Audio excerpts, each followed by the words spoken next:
everyone, welcome back. Today I want to show you how to make flat panels on your circular knitting machine. You can make these as wide as this one, which is the full width that the knitting machine will do, or you can make slimmer ones. And flat panels are great for when you're wanting to make an item that is outside the realms of a tube, or you're wanting to make something that is bigger than the 46 or 48 pins that your circular knitting machine can do, and they're really not as difficult as they look when you first see them being done. So for this project you're going to want your 46 or 48 pin Addi or Sentro knitting machine, doesn't matter which one, they both do the same thing. Ideally you're going to need a loom pick because these are handy when we're sorting out the ends. You're going to need a tapestry needle, some embroidery scissors, and the yarn of your choice.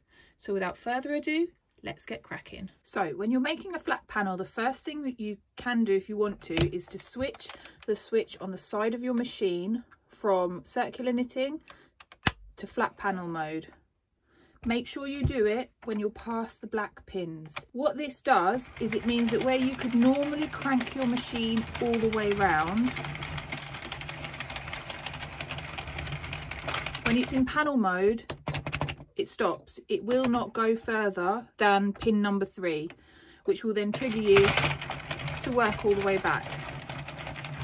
And on the Addi, if you are working all of your stitches, so the full 43 stitches that you can knit in a flat panel, it will also count rows for you. So that is why it's handy to have it in flat panel mode, but you don't need to, as long as you're remembering to work back and forth and not go around in a circle. As I already mentioned, you can make these flat panels in as many or as few stitches as you want. What I would say though is they work best if you work an odd number of stitches. You'll see when I cast on why I say this, but it means that it makes your first row much easier and you're less likely to drop your last stitch when you reverse back to do the next row. So I'm going to start and cast on the whole 43 pins that you can cast on. On the Addi you ignored these 3 pins. On the Sentro I believe it's similar, although they're not opposite coloured, and you'll see why we need to leave a gap when we do our first couple of rows. So leave a decent amount of tail. And casting on is exactly as you normally would. So you're going in front of the first hook and then in front and behind all the way around.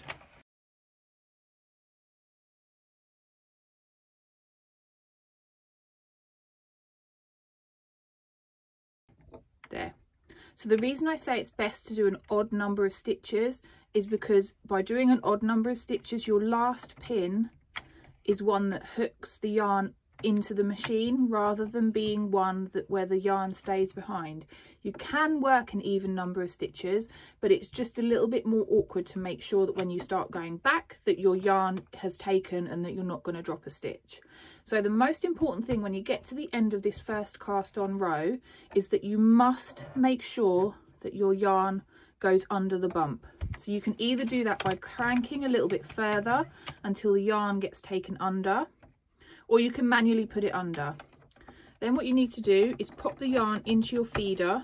If you've gone a little bit further like me, make sure that none of the black pins are going to catch the yarn. And then we're going to work back the other way. When you work back the other way, make sure you're holding a decent amount of tension on your yarn, because you do not want this yarn to come out from under the bump until the white pin has taken the next row of yarn. So you can see it's still going under the bump and it's feeding through here. See, you want it under the bump. This is the most important thing. If the yarn isn't under the bump, you will lose this stitch. So carry on cranking back the other way, and you don't want the yarn to fall off this bump until the yarn is under this hook. So you can see it's taking it under and it's taking it back into the machine. The first few rows you want to work quite gently, just to make sure that all the pins are grabbing the yarn,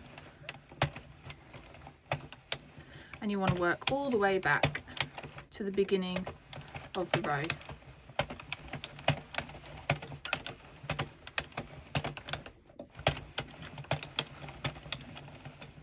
when you get to the beginning of the row, make sure that the cast on yarn is around those 2 red pins on the last stitch, and this is where your 3 dead stitches come in handy, because you want to crank past the last stitch that you're going to knit.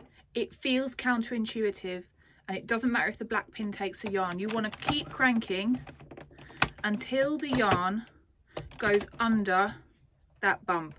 This black pin will take the yarn, don't worry about that. You don't want the second black pin to take the yarn. You want just the first black pin to pull the yarn underneath the bump.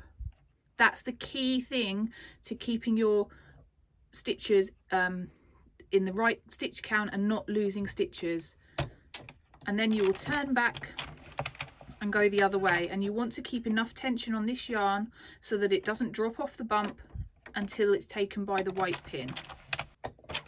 And then once it drops off the pin, you can give it a bit of a tug, and that will keep your edges nice and neat, and you won't have any loose sloppy stitches along the edge row that works. So just once more, we're going to work back along the row, making sure that all the white pins are taking the yarn in as you normally would if you were knitting a tube. And then when we get to the end, again, you want to keep cranking until that yarn goes underneath that bump. That's the point that you can reverse. Make sure you keep enough tension so that it doesn't fall off the bump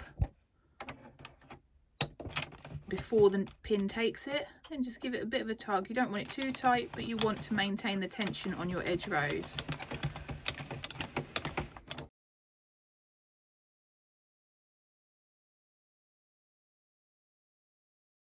Sometimes when you get to the end here, you can see that this yarn hasn't fallen quite onto the pins as nicely as you'd want it. You can get a loom pick. These are super cheap off Amazon, and they're really handy for just making sure that this last stitch goes onto those red pins, because it can sometimes be a little bit cheeky and not want to flick over onto the red pins, particularly when you've got no weight on the work and you're working with the first couple of rounds.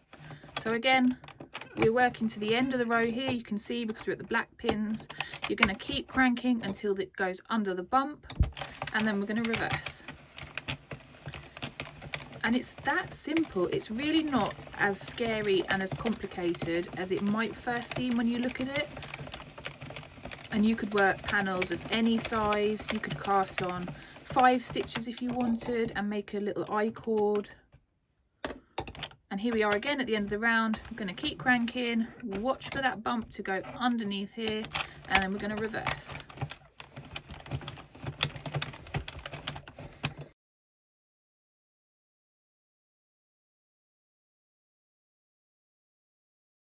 Make sure this one goes onto the red pins. Keep cranking until it's under that bump after your last stitch, and then reverse.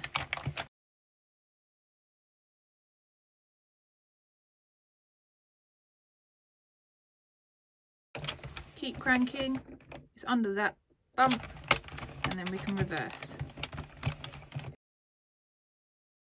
So I'll show you just one last stitch, and then I'm going to go ahead and crank out a few more rows so that I can show you a decent sized sample, and I will show you how to cast off.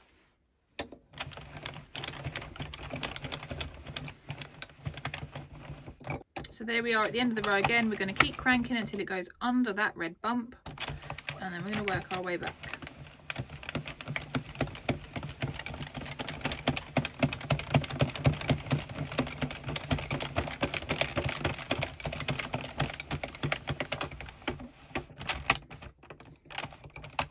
So I've now worked as many rows as I want to for this particular panel, and we want to start our cast off at the opposite end. So I'm going to work back for one final row.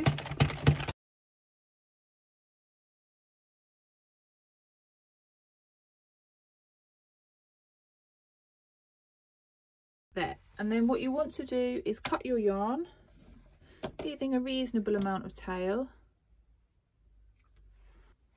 Thread a darning needle, and then you want to turn your handle as if you're working back the other way, making sure the loops go onto these red pins.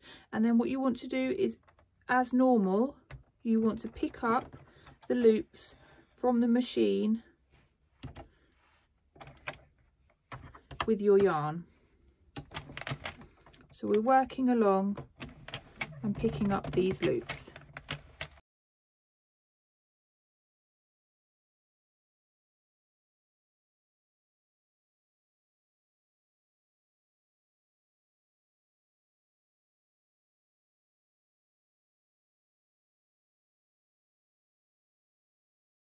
And as you're picking these loops off, just as if you would be with the tube, your work is going to fall off the machine.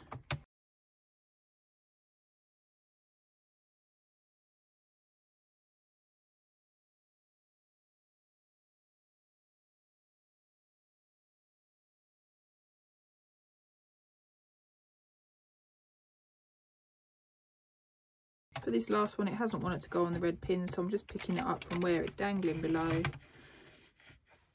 And then I will crank the machine, and you just have to work that last one off. It can be a little bit fiddly. It just wants to get stuck. And then that is the panel off the machine. So once your panel's off the machine, it's going to look a little bit sad. It's going to look a little bit stretched out.